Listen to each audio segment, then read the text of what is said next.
Hello, everyone. Happy Sunday night. Hope you've had a fantastic weekend. Hope all of your ranked games have been going. We are back at it yet again. Carter and I are here. We're here to talk about the one and only FlyQuest team, and we are very excited for this one. Yeah, so in case you haven't heard, FlyQuest's previous summer roster, the one that got them second place and had a decent world showing by North American standards at least, was entirely nuked. Every piece of that super good roster was traded away. Was Yeah, I think they were all traded away. I don't think anyone Yes. retired on that squad.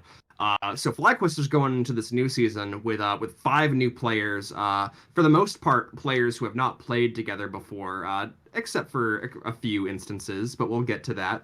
But it's going to be really interesting to watch these guys play. We'll see kind of how much the infrastructure of FlyQuest is to be praised for their success this past summer, versus whether those players were just carrying the organization to success.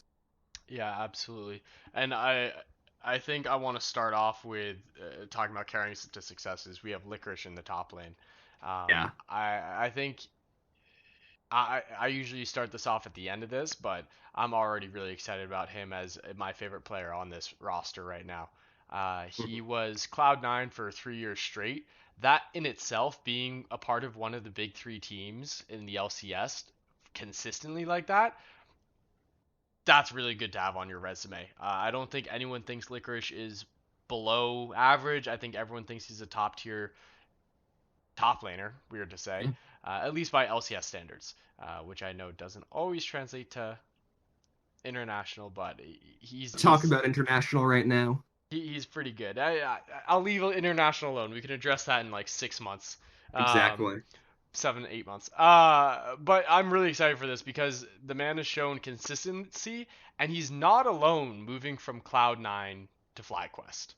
Yeah. C9 Jack, I think this was the joke that FlyQuest tweeted when they were announcing their roster. C9 Jack gave FlyQuest a pretty nice Christmas present.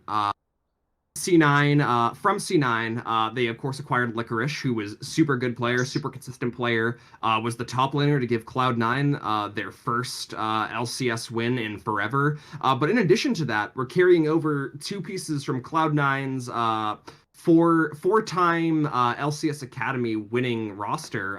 That being their mid laner Palafox and their support Diamond.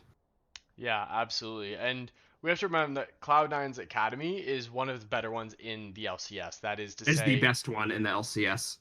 yeah. I was trying to hedge, but No, yeah. no, no, no, no. You can't do that with these boys. They So are the best. Put some respect on the names. what we're seeing there, right, is the fact that if Academy is truly getting better and it is starting to be a better pipeline into real pro play, which by all accounts they're at least trying to do, this is where we're going to see it. As you said, Palafox has been a unit in C9 Academy, and I don't see any reason he's going to be slowing down.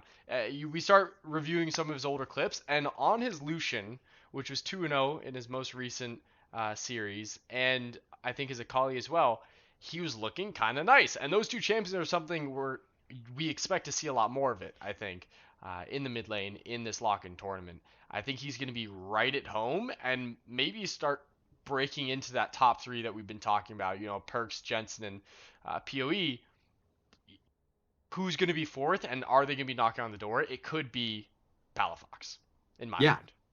yeah. So if you'll recall, and I'm sure some viewers might recall, before we had the Academy system, we had the Challenger system, the Challenger League of the North American LCS. Yep. And the reason that the Challenger series changed to the Academy system was because some teams already had Academy teams Mm-hmm. in the Challenger Series. But the main cited reason was that the Academy system would be teams' ways of scouting new talent, of scouting like new up and coming North American native talent to bring to their rosters. Yep. And if it's gonna be anyone coming up from those academy rosters onto main squads, it very well should be Palafox and Diamond. Like I said, four-time Cloud9 Academy winners of that league. Sorry, I phrased that so poorly, but they're just so good. They're so good. They both pass the eye test super well from the games they played against admittedly weaker opponents on average. So we'll see kind of how good that academy system, and particularly Cloud9's academy system, which has been heralded as the best one in the Academy League, is good at developing talent ready for the LCS. So that'll be kind of an interesting side story while we watch FlyQuest play this season. Okay, I hear you, but we actually have tested Diamond a little bit. Yeah, but that there's context for that. Fine. There is context. It was a new roster. They're trying out a lot of things. But for everyone else, Diamond did play in 2019, briefly for a couple weeks with Cloud9. The actual roster, I think. Oh, who was on that roster? I think they even had like, ooh, no. Correctly, if I recall correctly, Cloud9 at the end of one season, and I think it was pretty recent, once they Hmm. had already gotten like their playoff bye or like gotten into playoffs, I forget what the exact situation was, we're like, screw it. We're in playoffs already. Let's give our academy squad some like real playing time. And so Hmm. like for sure there are some losses that happened as a result of like them being academy players playing against the likes of like regular hardened LCS teams. But these guys like honestly, it's kind of just like more props to Jack in my mind of like, dang, once like his main roster got into the LCS playoffs, he wanted to give those guys some rest and give these up and comers like a shot at really playing in the LCS for a while. Yeah, that's a fair point. And speaking of people who are finally getting their shot, this kind of feels like the academy team coming for the entire LCS right now. Because right Yeah. after that is you have TSM Academy, previously a part of that Johnson coming in at Yeah. ADC, and Uh, it feels kind of funny to me that we have Cloud9 Academy and TSM Academy coming in to form this right now because they're mhm. always such rivals as organizations. But I mean, Johnson Johnson's no joke, despite being on Dignitas last year. If that makes sense. Yeah, so I think if you watch any of like the LCS broadcasts from last summer, a huge story for Dignitas was like Dignitas is bad. Dignitas is so bad. Dignitas is a dumpster fire uh, on Carter, top of a landfill, they're already or dead. was. They're already dead, Yeah, man. their organization was already dead. I don't think they made. I forget if they made playoffs or not. But that's besides the point. I think they Uh, barely made it. Yeah, maybe. Yeah, exactly. There was some tiebreaker situation that happened, but regardless, the as I was saying, the kind of like through line for the casters were like the best part of Dignitas by far was the bot lane at the time of Johnson and Afromu, and of Hmm. course that's Afromu, one of the most storied LCS supports back in the day. Absolutely. The best LCS support, probably has a case. Maybe not now that Vulcan's on the scene, but best native support he has a case for, I guess.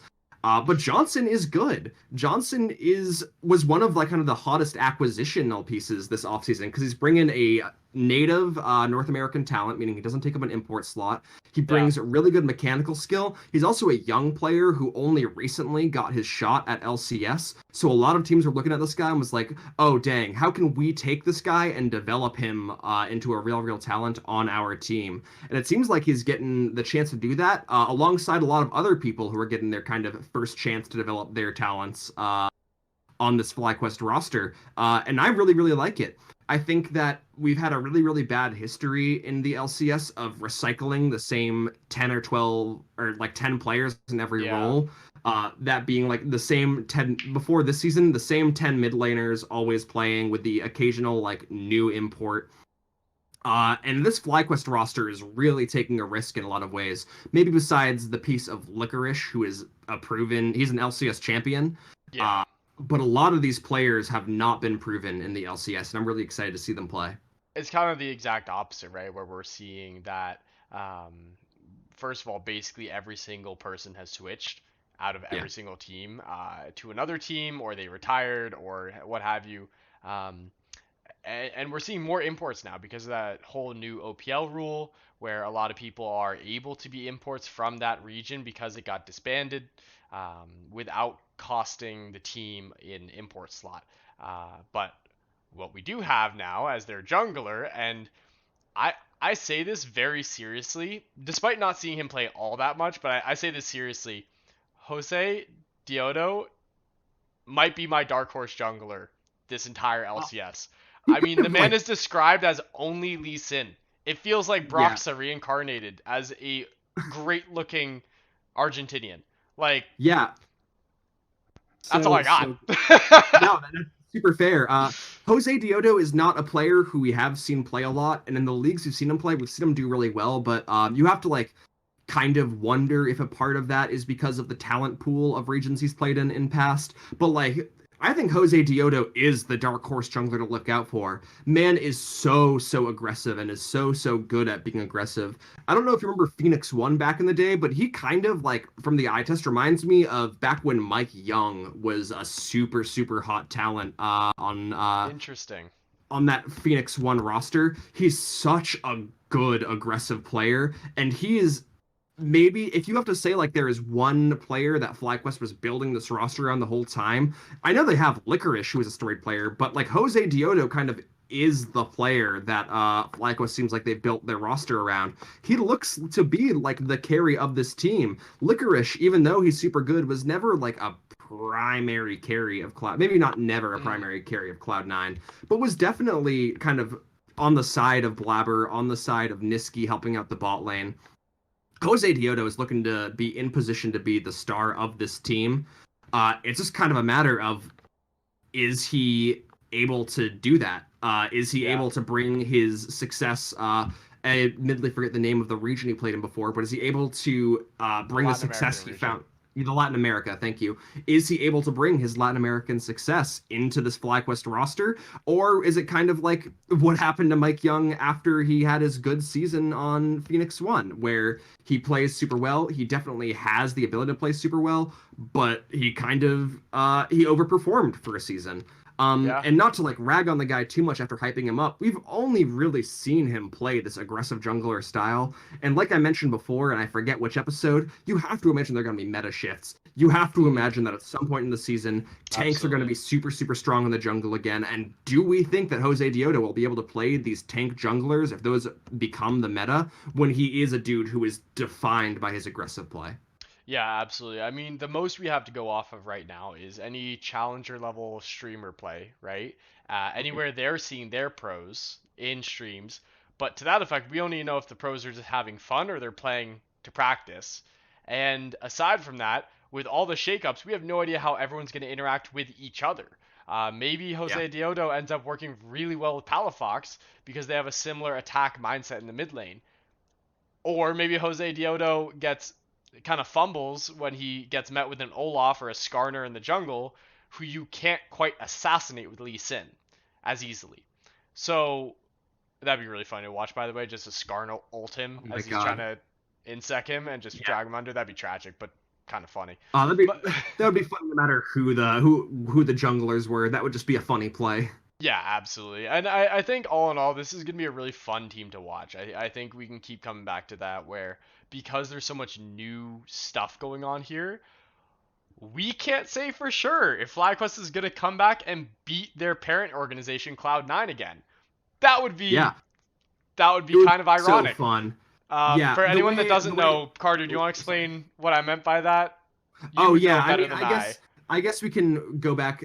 The very inception of FlyQuest, going back in LCS history. I forget what year this was, but the FlyQuest roster started out as it was formerly C9 Balls, formerly C9 High, formerly C9 Lemonation, who won LCS Challenger Series. And back in the day when we had Challenger Series, the prize for winning was being able to upgrade to a real LCS team.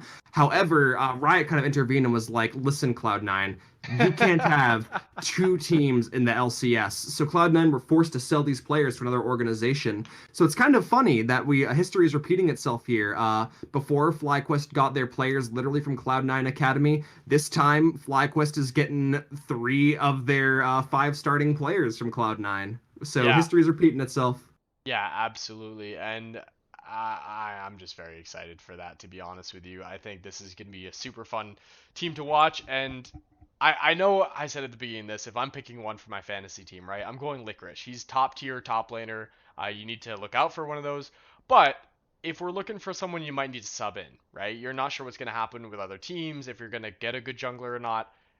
I, it's got to be Jose Diodo for me. You have every good jungler and their mothers to pick from this LCS Yeah, year, but the something jungle tells pool. me people won't know how to react to this man. This is a man who, in the playoffs, the Latin American playoffs last year, had 2 games on Lilia. Only 2. He won both of those games and had a KDA of 32. I don't have that kill participation over 2 games in my ranked games. That's Yeah, ridiculous. Jose Diodo is so good. We'll see if he is if he will sink or swim in North America, but you can bet that if he's able to swim, he will be lapping these other junglers in the pool. He is such a good player, has always had such good KDAs, and in particular, if you're like picking this for a fantasy league, KDA matters. KDA is Yeah. like important for the Yes. stats of a fantasy, and Jose Diodo is always, or as maybe not always, but has recently had great KDAs. Yeah. Overall, I'm a huge fan of this FlyQuest roster. I put it like this to Will before we started this call. I think FlyQuest has a super good chance of upsetting a lot of the teams in North America. That being said, if they were to beat a lot of these top teams in North America, I would consider it an upset because I wouldn't consider their general level as the same as a Cloud9, a Team Liquid, a TSM, maybe 100 Thieves for that matter. Yeah. But they definitely have the pieces in place to be able to make a solid run this year. Yeah, absolutely. No, I think that makes perfect sense. I don't think they're in my top 3 right now. I think you got some stack Yeah. teams that we've talked about this weekend. But regardless, I'm very excited to at least watch the highlights here. To be honest, oh wait, Carter, do you have? Is it still Jose Diodo on your side? Who are you picking here? Who am I picking? Yeah, I Is it so Jose my thing Diodo? I is, want to make sure. yeah, Will, I'm a gambling man. So I look at a player Don't you in like dare Jose say that. Diodo, and I'm like, sure, you might sink in the ocean that is North American supreme talent, but you know what? If he's doing well, if Jose Diodo is kicking butt and taking names, then he's gonna give my fantasy so many points. So I That's think just fair. for that reason alone, I'm taking him. That's fair. Okay. Well, I think that's all we've got then. It's been really fun doing this weekend. I look forward to continuing this daily uploads through until the lock-in starts, and then I think we'll see you there. We might even live stream watching it a couple of times. But hope your ranked has started off well this weekend. We're really excited for the LCS season 2 start. And other than that, go ahead and follow us on all our socials and whatnot below on the description of this video. We really look forward to engaging with you, more of you, and see you tomorrow.